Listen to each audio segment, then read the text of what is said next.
38e journée sur le chantier.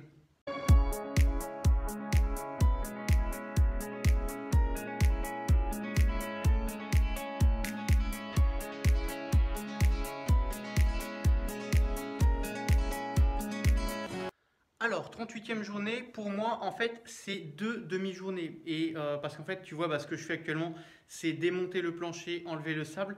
Et c'est quelque chose qui est assez physique et puis qui me... voilà, ça pompe les batteries. Et je t'avoue que des journées complètes comme ça, j'ai un peu de mal. Donc du coup, en fait, ce que tu vois, c'est la demi-journée d'hier plus la demi-journée d'aujourd'hui. Et puis le reste du temps, je fais d'autres choses au bureau. Voilà. Et donc en fait, 38e journée, et c'est officiel, j'ai fini de casser. Voilà, si tu regardes derrière moi, hop, il n'y a plus de plancher ici. Voilà, si tu regardes ici, c'est pareil, il n'y a plus de plancher ici. Voilà, donc j'ai enfin terminé la phase cassée. Ce qui est vraiment une bonne nouvelle. Ça veut dire que maintenant, je vais vraiment pouvoir commencer à construire. Enfin, commencer à construire. Avant ça, j'ai du nettoyage et de l'évacuation à faire. Si tu vois, regarde là, hop, j'ai tous ces madriers là, voilà, enfin, c'est ce bois pourri à évacuer. Et puis, tu te doutes bien qu'avant de construire un plancher, il faut que j'enlève tout le sable qui reste. Voilà, donc ça va me prendre encore un petit peu de temps. Mais c'est du nettoyage. Cassé, c'est terminé. Ça, c'est la bonne nouvelle. Alors donc première demi-journée, je me suis occupé de toute la partie qui était là, tac tac tac, voilà, comme ça.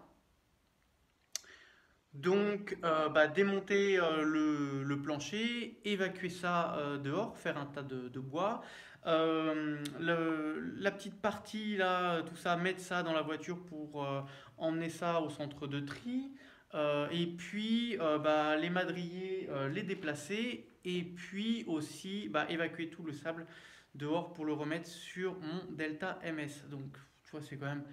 C'est physique, ça use, c'est fatigant. Ouais. Et puis, deuxième demi-journée, je me suis occupé de la partie qui est là. Voilà, comme ça. Et pareil, même opération, voilà, rebelote encore. À partir de maintenant, je vais pouvoir commencer à construire. Après un petit peu de nettoyage. Ouais. Et puis oui, tu peux voir quand même, oui, il reste effectivement un madrier ici, mais il y a la canalisation de gaz qui passe dedans.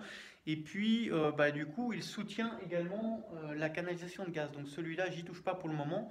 J'attends l'intervention de la compagnie de gaz qui va venir, voilà, couper la vieille canalisation et raccorder la nouvelle ici. Et puis également ici, tu vois. Et là, ils ont leur 2 coudes à raccorder. Voilà. Donc ça, je suis en attente. Faut que les mecs y viennent et qu'ils le fassent. Voilà, c'était tout pour cette vidéo. Si tu as aimé, n'hésite pas à mettre un like et puis à partager la vidéo également. Et puis si tu as vu des choses qui t'ont intéressé dans cette vidéo, tu as tous les liens en dessous dans la description. Idem, si tu veux soutenir mon travail, tu as tous les liens en dessous dans la description. Et puis si tu es intéressé par la plomberie, tu as mon livre qui s'appelle Le guide du tube cuivre où je présente toutes les méthodes qui peuvent être utilisées pour réaliser une installation avec du tube cuivre, parce que le tube cuivre c'est quand même le matériau le plus qualitatif qui puisse être utilisé pour faire de la plomberie. À tel point que dans l'hôpital de Rambouillet, ils ont fait une expérience avec des peintures à base de cuivre qu'ils ont mis sur les boutons d'ascenseur, sur les mains courantes et puis sur les poignées de porte, parce qu'en fait le cuivre possède des propriétés bactéricides naturels. Et par rapport à ça, pour une installation de plomberie et d'eau potable, ça en fait le matériau le plus qualitatif qui soit. Et donc c'est pour ça que j'ai rédigé ce livre où je parle de toutes les méthodes qui peuvent être utilisées. Donc aussi bien que tu veux utiliser un chalumeau ou pas, ou souder ou pas. Et puis également, si tu as besoin de conseils par rapport à tes travaux, tu as un lien en dessous pour une séance de coaching privé, c'est-à-dire qu'on fait un appel vidéo, donc soit Skype, soit WhatsApp, ou le troisième c'est FaceTime.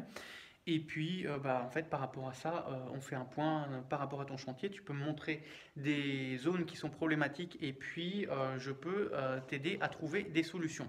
Bien sûr, avant ça, on fait un petit échange par email, ce qui me permet aussi de pouvoir faire des petites recherches sur ton cas précis. Et puis, suite à ça, on fait 1 heure d'appel vidéo.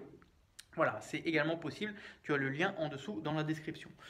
Pour ma part, je te souhaite bon courage pour tes travaux et je te dis à demain pour la suite. Allez, ciao!